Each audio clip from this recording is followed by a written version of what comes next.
अस्सलाम वालेकुम नाज़रीन, प्रोफेसर जलील भट्ट आज फिर आपके साथ एक ऐसी शख्सियत को लेके हाजिर हुआ हूँ जो किसी तारफ की मोहताज नहीं। कहते हैं ना कि नाम ही काफ़ी है, तो मल्टी इल्वन यानी डिफरेंट सेक्टर में और हर सेक्टर में एक नुमाया नाम जनाब गुलाम मुर्तज़ा कादरी, डिस्ट्रिक्ट ओकाड़ा, तहसील नाला खुर्द। लेकिन ये तहसील में बैठे तो ज़रूर हैं, लेकिन ये ग्लोबली, नेशनली, लोकली, ज़िला, डिवीज़न हर जगह एक नाम है, एक ब्रांड है। आए मैं आपकी मुलाकात कराता हूँ एक समाजी ब्रांड जनाब गुलाम मुर्तज़ा कादरी साहब। अस्सलाम वालेकुम सर, क्या हाल चाल है सर? सर आज हम आपसे स्पेशली मिलने आए हैं, आपका बड़ा नाम सुना है।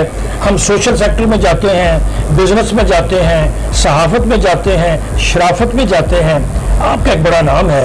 अपनी थोड़ी सी कहानी सुनाएं कि तहसील नाला खुर्द से, इस सरजमीन से आप उठे और आज आपने इतने प्रोजेक्ट्स कर रहे हैं। ये इस कामयाबी के पीछे, वैसे कहते थे कि हर कामयाब मर्द के पीछे एक औरत का हाथ है, क्या इसमें सारे हाथ आपके ही हैं या किसी और का भी? अगर अपने नाज़रीन से तारुफ के बाद ज़रा बताइएगा। भट्ट साहब आपका बहुत बहुत शुक्रिया कि आप यहाँ तशरीफ़ लाए और हमें खिदमत का मौका दिया।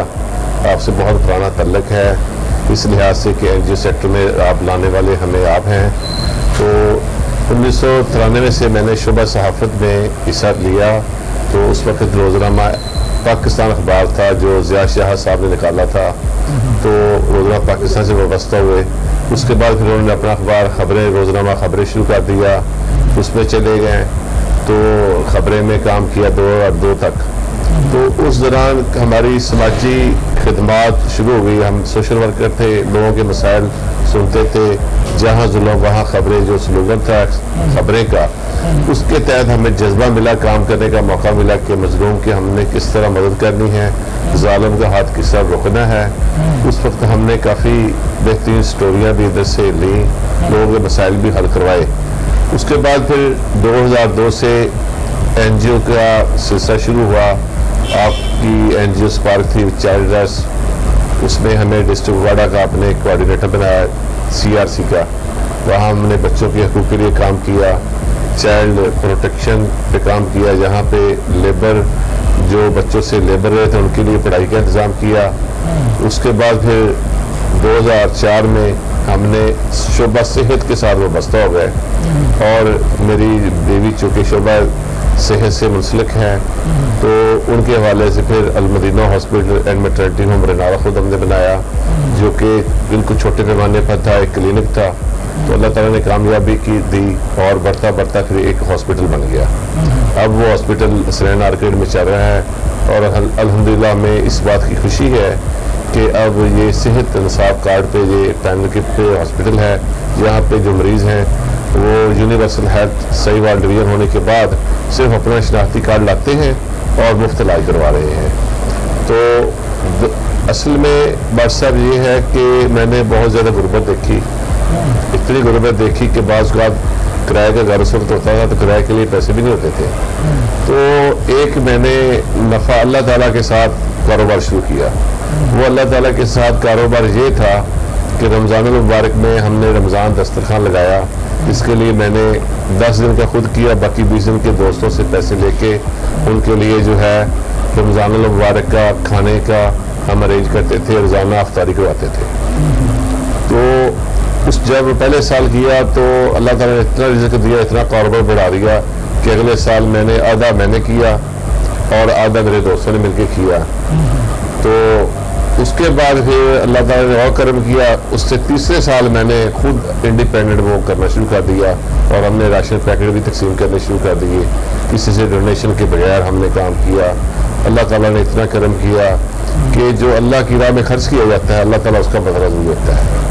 कहते हैं कि किसी को खाने खिलाने से अल्लाह ताला रिज़्क़ में बहुत ज़्यादा इजाफा करता है। तो यकीन जाने ये मेरा तजुर्बा है, जब से मैंने ये काम शुरू किया है मुझे पता ही नहीं कहाँ से पैसे आ रहे हैं, अल्लाह ताला इतना दे रहा है। तो सेहत इंसाफ कार्ड के हवाले से ये बड़ी गवर्नमेंट की अच्छी अचीवमेंट है। इस पर मैं इमरान खान साहब को खराज तहसीन पेश करता हूँ कि ऐसे ऐसे लोग जिनके कई सालों से आंखों के ऑपरेशन नहीं हो रहे थे, उनको नज़र नहीं आ रहा था, वो बेचारे मस्जिद में किसी का सहारा लेके जाते थे, अब वो आते हैं यहाँ से फ्री ऑपरेशन करवाते हैं, 1000 रुपया उनको किराया की मादे में भी दिया जाता है और फिर वो जाते हैं तो हमें दुआएं देते हैं, पहले हमें दुआएं देते हैं फिर हुकूमत को दुआएं देते हैं कि अब हम आसानी से मस्जिद में नमाज के लिए चले जाएंगे। तो अच्छा काजी साहब, आपकी माशाल्लाह काफ़ी अपने मैं अभी भी समझता हूँ कि अभी आपने इशारे की हैं पूरी तफसील में, तो आपका एक अलग इंटरव्यू होना चाहिए। अच्छा, आपकी शख्सियत पे थोड़ी बात कर लेते हैं। आपने सहाफ़त में काम किया, आपने सोशल वर्क में किया, अभी आप मुझे ये बताएं कि आप एज ए मीडिया पर्सन या प्रिंट या इलेक्ट्रॉनिक मीडिया से वाबस्ता भी रहे हैं और अब भी हैं, आप अपनी शनाख्त जो है किसी एक बात को आप समझते हैं कि ये मेरी असल शनाख्त है, बाकी मेरे अजाफी काम है, वो आप किसको, आपकी क्या फीलिंग्स हैं? उसमें बट साहब गुजारिश ये है कि जो है रोज़नामा एक्सप्रेस का मैं इधर से नुमाइंदगी कर रहा हूँ रेनाला से। ठीक सर। एक बहुत बड़ा अखबार है, बहुत बड़ा उसका मीडिया चैनल है एक्सप्रेस न्यूज़, उसके साथ मैं काम कर रहा हूँ। उनका बहुत ज़्यादा काम है एक्सप्रेस न्यूज़ का।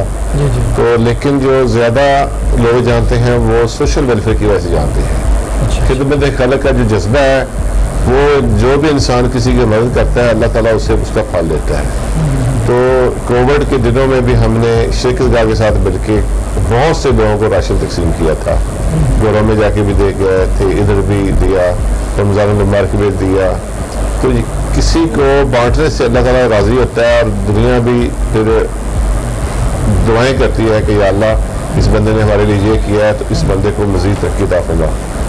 तो एक सॉरी, आपकी जितनी अभी तक की गुफ्तगू में आपने जितने काम किए हैं उसमें से एक सवाल है, वो इसलिए आपको मैं माजरत काम में आपको रुका है, आपके जो जज्बे हैं वही काफ़ी है काम के लिए कि उस दौरान आपको कोई तरबियत या इंस्पायरेशन, कोई ऐसी शख्सियात, कोई ऐसे लोग जहाँ से आप थोड़ा सा इंस्पायर भी हुए और हो रहे हैं कि यार अगर ये चीज़ें इस तरह भी हो सकती हैं, तो क्या जज्बा होता है और काम शुरू कर देते, या कहीं से आपकी लर्निंग, तरबियत, वो कोई 2-4 शख्सियात को ऐसे नाम को बता रहे? उसमें ये है कि अब मुझे जो है एनजीओ में सिर्फ हमें सादा इतना ही पता था कि ये हमने वाक कर देनी है, रैली कर देनी है या प्रोग्राम कर देना, लोगों को ला के तकरीरें कर देनी है, समझा देना है या राशन तकसीम कर देना है, लेकिन उसका जो तरीक़ाकार था वो हमें नहीं पता था। तो सबसे पहले जो है आगाज़ हुआ आपसे, आपने हमारी तरबियत की, उसमें चाइल्ड राइट्स CRC का बनाया, आपने बताया कि इस तरह प्रोग्राम करने, इस तरह मैनेजमेंट करनी है, वहाँ से हमें तजुर्बा हासिल हुआ। उसके बाद फिर हम शिरकतगाह के साथ हो गया, शिरकतगाह का प्रोग्राम था उधर नया कदम जो था, उसमें ख़ानदानी मनसूबा बंदी के बारे में थे, वो हॉस्पिटल के हवाले से था। उन्होंने हमें ट्रेनिंग दी और काफ़ी उसमें हमें उन्होंने सिखाया। औरत फाउंडेशन के साथ, और औरत फाउंडेशन ने आवाज़ फोरम का डिस्ट्रिक्ट उकाड़ा का मैं रहा, तहसील नाला का कोऑर्डिनेटर रहा। अब उन्होंने भी हमारी ट्रेनिंग उधर लाहौर में करवाई। उसके बाद हमारा एक तल्लुक़ है UNODC के साथ।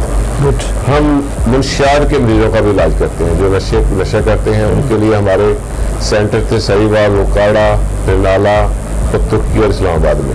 वो चूँकि गवर्नमेंट की तरफ से सख्त हदायत इम्तिहान कमीशन जो है वो हमने उनको सबको वाइंड अप करके एक सेंटर लाहौर में बनाया हुआ है। अब वहाँ पेशेंट सारे हम भेज रहे हैं अपने, तो उनका भी इलाज कर रहे हैं। तो UNODC ने भी हमारी ट्रेनिंग की थी लाहौर में, 5 दिन की ट्रेनिंग थी, बड़ी अच्छी ट्रेनिंग दी उन्होंने। 5 दिन में हमें सिखाया कि किस तरह पेशेंट का आपने इलाज करना है, किस तरह उनको मोटिवेट करना है, किस तरह उनका तरीक़ाकार साहब ने बताया था। उसके बाद हमें अब हम फाफल के साथ अटैच हुए हैं इलेक्शन ऑब्जर्वर के तौर पे, वोटिंग लिस्टों में, और ये लोग ख़वातीन जिनके शनाख्ती कार्ड नहीं बने, 18 साल से कम उम्र है या वो 18 साल के हो गए हैं, अब कार्ड उनके बनवा रहे हैं। फाफल से भी हमें काफ़ी कुछ सीखने को मिल रहा है। अच्छा सर, मैं लास्ट पे चाहूँगा कि चूँकि आपकी तो शख्सियत ऐसी है कि हर सवाल जो है वो एक मुकम्मल एक उसकी किताब बनती है।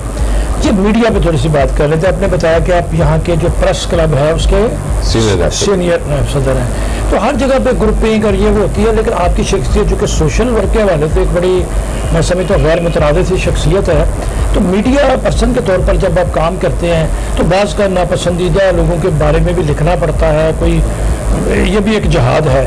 तो कभी आपको ऐसी मुश्किलात जो आप जब पब्लिक पे या सिविल सोसाइटी के प्लेटफॉर्म से आते हैं तो वो कैसे मैनेज करते हैं, ये मेरे नाज़रीन को ज़रा उसमें बट साहब ये है कि जब रोज़नामा खबरें का दौर था उस वक्त तो हमने बहुत काम किया है। उस वक्त जहाँ जुल्म वहाँ खबरें, जो भी गरीब के साथ जुल्म होता था, और वो स्टोरी भी बनाते थे। और ज़िया शाह साहब अल्लाह ताला उनको नसीब करे, وہ فالو اپ بھی لیتے تھے اس کا، اور اس کے علاوہ وہ باقاعدہ پولیس کو اپروچ بھی کرتے تھے کہ ان کا مسئلہ حل کریں. تو وہ پیچھے سے بیک ہو رہا ہے انسان کی کامیاب. تو بڑا اب جو ہے آج کل جو اخبار ہیں وہ ہیں میانہ روی والے اخبار ہیں. وہ کہتے ہیں کہ اگر آپ نے کسی کے خلاف خبر لگانی ہے تو اس کا موقف بھی ساتھ لگائیں تاکہ اس کو اعتراض نہ ہو، دونوں کا موقف ہو. اب وہ صحافت نہیں رہی. اب تو یہ دور آ گیا ہے سوشل میڈیا کا. فیس بک پہ لوگ دے رہے ہیں، بلا جھجک دے رہے ہیں، اس کے بعد واٹس ایپ پہ دے رہے ہیں، ان کو کوئی نہیں پوچھتا اور وہ کامیاب جا رہا ہے. لیکن اخبارات والے جو ہیں ان کی پالیسی چینج ہو گئی ہے. وہاں پہ صرف ہم دونوں گھروں کا موقف دے سکتے ہیں، کسی ایک کے خلاف نہیں لکھ سکتے.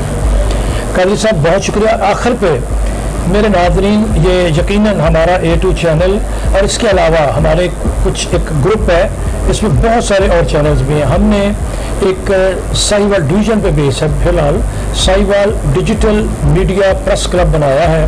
وہاں پر جتنے ہمارے ممبرز ہیں تو یہ میرا خیال ہے کہ ملین لوگ آپ کی بات سنیں گے. اب آپ میرے ناظرین کو کوئی ایسا میسیج دینا چاہیں کہ جس طرح اپنے زندگی میں مشکلات کو اوور کم کر کے آپ نے اپنے رزق میں اضافہ کے لیے، اور بڑی خوبصورت بات جو میں آپ کے اس انٹرویو سے پہلے کر رہا تھا، ہر بندہ یہ دعا کرتا ہے کہ اللہ میرے رزق میں اضافہ فرما، میری عزت میں اضافہ فرما. لیکن یہ دعا بہت کم لوگ کرتے ہیں، اور وہ دعا یہ ہے کہ میرے رزق میں اضافہ فرما، میرے سبب سے اور لوگوں کے رزق میں اضافہ فرما. تو آپ میرے ناظرین کو یہ بھی بتائیے کہ آپ کے اس سارے کام میں کتنے لوگ آپ کے امپلائی ہیں یا بینیفیشریز ہیں، اور لوگوں کو کیسا میسیج دیں کہ ان کے لیے ایک رہنمائی وہ بن سکے. جی جناب، گزارش یہ ہے کہ اس وقت ہماری AM welfare society Punjab line پہ کام کر رہی ہے. ہم ساہیوال میں کام کر رہے ہیں، اکھاڑا میں کر رہے ہیں، پتوکی میں کر رہے ہیں، نالا میں کر رہے ہیں، اور اس وقت ہم 70 کے قریب جو ہمارے ہیں امپلائی ہیں جو پیڈ ہیں. اس کے علاوہ ہمارے 500 والنٹیئر ہیں پورے پنجاب میں جو کام کر رہے ہیں، جو بھی ہم میسیج دینا چاہتے ہیں ان کے ذریعے پہنچا دیتے ہیں. اس کے علاوہ اب ہمارے 10 والنٹیئر جو ہیں جو کہ جن خواتین کی شناختی کارڈ نہیں بنے ان کی رجسٹریشن کر رہے ہیں، ان کے کارڈ بنوا رہے ہیں. تو اس کے علاوہ بات یہ ہے کہ میرے پاس جو بندہ ایک مرتبہ امپلائی آ جاتا ہے تو میری کوشش ہوتی ہے میں اس کو جلدی نکالتا نہیں. میں اس کو آخر حد تک دیکھتا ہوں، اس کو کئی بار وارننگ دیتا ہوں اور کوشش کرتا ہوں کہ وہ بندہ ٹھیک ہو جائے. تو یہ ریکارڈ ہے کہ اس ادارے میں جو بندے ہیں کئی سال سے کام کر رہے ہیں. ہماری جو سویپر ہے یا گارڈ ہے وہ تقریباً ان کو 20 سال ہو گئے ہمارے پاس کام کرتے ہوئے. تو کوشش یہی ہے کہ جو بندہ اس کو سدھارے، کسی کا روزگار نہ چھینے. تو ہم کوشش کرتے ہیں کہ زیادہ سے زیادہ لوگوں کو روزگار فراہم کریں. تو آپ بھی دعا کریں اللہ تعالیٰ ہمیں ہم یہ پیغام یہ دینا چاہیں گے کہ زیادہ سے زیادہ خدمت خلق کا ہر بندے کے دل میں جذبہ ہونا چاہیے. کوشش کریں اگر آپ کوئی چیز کھا رہے ہیں تو دیکھیں آپ کا کوئی رشتہ دار بھوکا تو نہیں، اس کو ضرور پہنچائیں. کم از کم جو غریب رشتہ دار ہیں ان کو ایک ماہ میں راشن ضرور دیں. باقی چلو ارد گرد کی تو اللہ تعالیٰ ان کا سبب بنا دے گا. رشتہ داروں کو ضرور دیکھیں، اور اگر رشتہ دار کوئی غریب نہیں ہے تو پھر کم از کم آپ محلے میں دیکھیں جو غریب ہے اس کی ہر مہینے کوئی نہ کوئی مدد ضرور کریں. اگر آپ ان کی 10 روپے کی مدد کریں گے تو اللہ تعالیٰ آپ کو انشاءاللہ تعالیٰ 10 گنا اس کا دے گا. سر جی بہت شکریہ، آپ نے بڑی زبردست گفتگو فرمائی. میں چاہوں گا کہ آئندہ دنوں میں بھی آپ کے ایک پروجیکٹ کے اوپر تفصیلی بات کریں. آج کے دن کے لیے میں سمجھتا ہوں کہ جتنا آپ نے ماشاءاللہ اپنے ایک اچیومنٹ شیئر کی ہیں یہ کافی ہے. اس کے ساتھ ہی اجازت، بہت شکریہ. السلام علیکم.